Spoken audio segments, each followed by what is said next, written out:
Hi, I'm Mónica Fernandes with Evolution Essentials. In this video, I'm going to share what essential oils are good for when your cat is sick. Not all essential oils can be used around cats, but there are a bunch that can.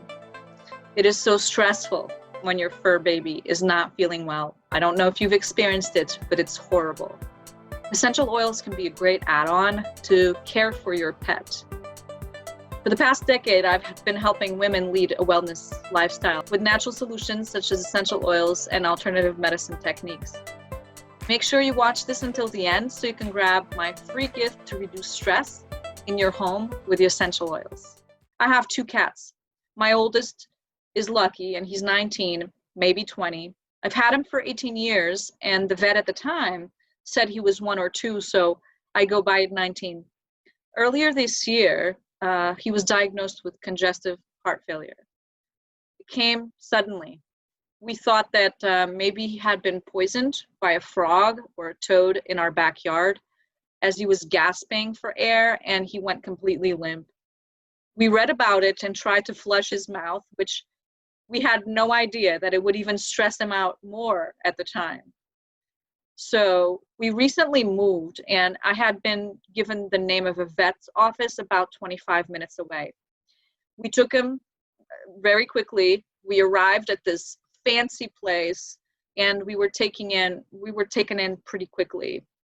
The vet that helped us without much information told us straight up that he was either had cancer or he suffered from heart disease.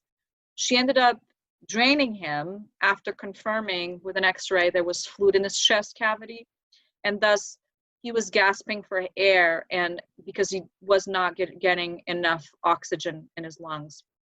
After draining him, she basically told us that we should have a talk and decide on a tough decision. Now, in her opinion, she gave him 2 days to live. She said we could have an EKG at a specialist to determine which of the 2 it was, but that in her opinion, it wasn't worth it as he was 19 and his prognosis was so bad. She was ready to euthanize him that day. We were so shocked. We just wanted to take him home. We weren't prepared to make that decision at that time, and after a $1,000 bill, we just took him home, still in shock. He was weak, but he could breathe. We didn't feel right about the death sentence, and we ended up taking him to a new vet 5 minutes down the road. And on that day that we brought him in, he was walking around and seeming almost normal. And the vet there looked at him and said, "He looks so young and he's walking around and curious." We scheduled an EKG at that office for the following week. And we took him home with a probiotic and a liquid medication to continue helping him drain his chest. Now, Lucky loves Reiki, loves energy work. So I would give him Reiki twice a day religiously. I love my oils, and so I also added a regimen for him. If you don't know anything about cats and essential oils, I recommend a book in my description below that is from a veterinarian called Dr. Janet Rourke, who wrote a guidebook called Essential Oils for Your Pets. Some of the information I'm going to give you is from her book, and from other sources as well. If you're enjoying this video so far, please give it a thumbs up. That would be much appreciated. Cats are super sensitive to scents. They have 200 million odor sensitive cells in their noses, whereas humans only have 5 million odor sensitive cells. You have to be super careful around them and only use a little bit. It's also super important to use certified, pure, high-grade oils. 85% of the essential oils on the market are adulterated or synthetic. That's most. Adulterated means they've been cut with something, they're not 100% pure. The ones I use are tested for purity, made from organic plant materials that I've grown in their natural habitats. And what I love is that I can obtain their chemical profiles by third-party labs, so I know they're safe to use for our whole family, including our pets. So I also have a link for you of 25% off of the essential oils that I use in the description, so check that out. According to well-known expert Robert Tisserand, and I quote, "You can diffuse essential oils around cats safely so long as there's good ventilation. You only diffuse small amounts for limited periods of time, and your cat has the freedom to leave the room if it wants. A few parts per million of aromatic vapor in the air is not likely to be harmful, but be careful to avoid buildup of vapors over many hours. Cats almost completely lack important liver enzymes that humans do possess, and which are important in the metabolism of many essential oils constituents," end quote. So bottom line is, when dealing with pets in general, but cats more specifically, less is more because of their sensitivity. And the same thing with humans, less is more, but with cats, a lot less. There's also a big list on what essential oils are bad for your cat, but I'm going to leave that for another video. Make sure you subscribe right here to make sure you get notified when that comes out. I only use essential oils around my cats in small quantities in the diffuser, a maximum of 5 drops in a big room and a maximum of 2 drops in a small room. Lucky hangs out in a small room, and I have a water diffuser there. So also take a look in the description. I have a bunch of diffuser links of all shapes and sizes. So the more water in the compartment, the better for big rooms as well. And the dilution is great. All of these are water diffusers. This means you should use purified water in it and add those few drops of essential oils. And these diffusers put out this mist, sort of like a humidifier, but it's distributing the tiny chemical molecules of the essential oils into the air. In terms of topical application, dilution is essential for pets. In my opinion, for people too. It's recommended that essential oils for cats be diluted between 0.5% and 2%, and the rest be in a carrier oil. So this means about 2 drops in a 10 milliliter of carrier oil comes out to 1%. For example, in a 10 milliliter glass roller bottle for cats, add a maximum of 2 to 3 drops and top off the rest with a carrier oil. I use fractionated coconut oil. It's odorless, it's highly moisturizing, it's great for sensitive skin, and it does not alter the chemistry of the essential oils. It does not alter the chemistry of the essential oils. Look below in the description, I have some links for roller bottles, glass roller bottles of every color. So for Lucky, I made one with helichrysum, marjoram, and frankincense, and I made another one with spikenard, geranium, and copaiba. I alternate between the two, and I apply over the heart on both sides and along his spine. He might lick some at some point, but the most will absorb through his skin, through his coat. He's shaved around his heart now on his sides because he ends up being drained every 3 weeks. So when the time comes that he starts having difficulty breathing, I put a couple of drops in the diffuser. My to-go ones are 1 drop cardamom, 1 drop cypress. You can use alternately 1 drop copaiba and 1 drop arborvitae. I have a small diffuser in the room that he is most of the day.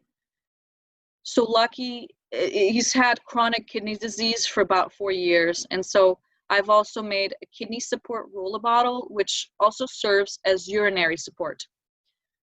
You can add 1 drop each of the following: juniper berry, copaiba, and melissa essential oils. I apply that towards the back of his spine or along all his spine. So these are Lucky's ailments. Your cat may have different ailments, so I'm going to give you some recommendations based on different books that I've read, written by veterinarians that use oils like Dr. Janet Rourke that I previously mentioned. Do check out my free gift to you on my favorite 25 stress-reducing diffuser blends in the description. It's just a free gift. If your cat demonstrates fear, nervousness, or any type of emotional stress, oils can really help support this.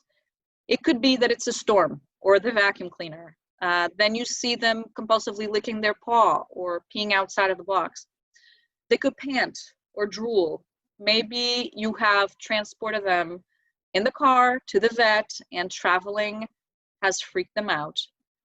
Oils that can support stress and anxiety are lavender, Roman chamomile, serenity, which is the restful blend, balance, the grounding blend, cedarwood, and copaiba.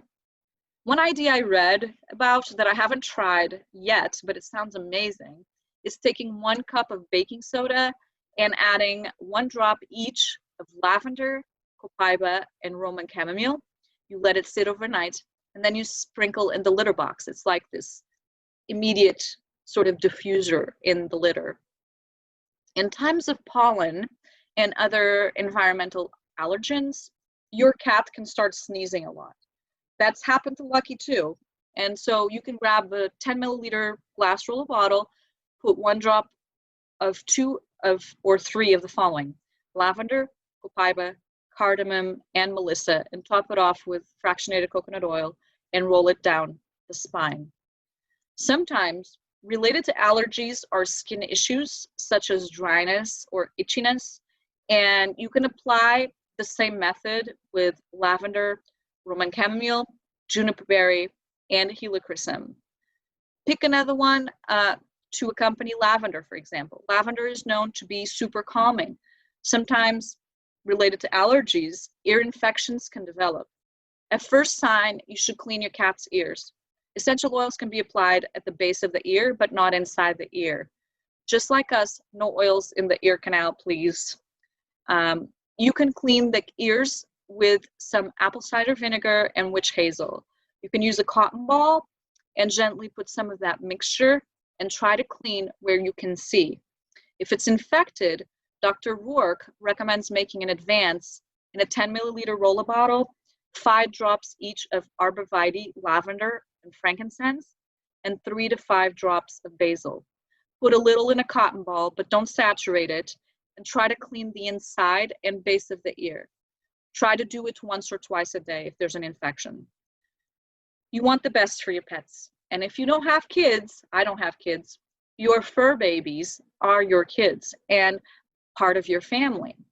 I've had Lucky for 18 years and Rocky for 14. I can't imagine my life without them. If you yourself are stressed because your cat is sick, watch this video on the 7 essential oils to help you deal with stress here. If you think your cat is in pain, you can apply the same method of the diluted oils in fractionated coconut oil with the following oils. Remember, choose 1 to 3 at a time: copaiba, frankincense, helichrysum, myrrh, lavender, and marjoram. Some cats have arthritis and need some joint support. The oils for that are 1 drop each of copaiba, frankincense, and marjoram in fractionated coconut oil and applied to the problem areas. For bladder support, you can diffuse juniper berry, copaiba, or lemongrass. For digestive support, you can make a roller bottle, as I've described before, with copaiba, cardamom, and coriander, and apply over abdomen.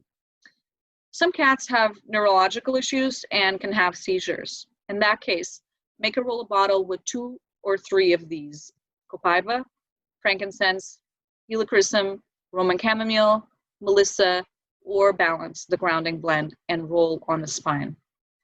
For overall immune support, your go-to essential oils for cats are copaiba, frankincense, and helichrysum. I cannot emphasize enough, less is more with cats. If you're diffusing oils around cats, make sure that the space is aired and they're able to leave if they want. Be observant, look at their behavior. If the cat walks away, it's probably too much for them. The right essential oils and the proper dilution are key. If you got major value from this video, please give it a thumbs up, subscribe to my channel right here, and hit the notification bell so you're the first to know when a new one comes out. See you in the next video. Thanks for watching. Don't forget to subscribe and share with your friends. See you next time.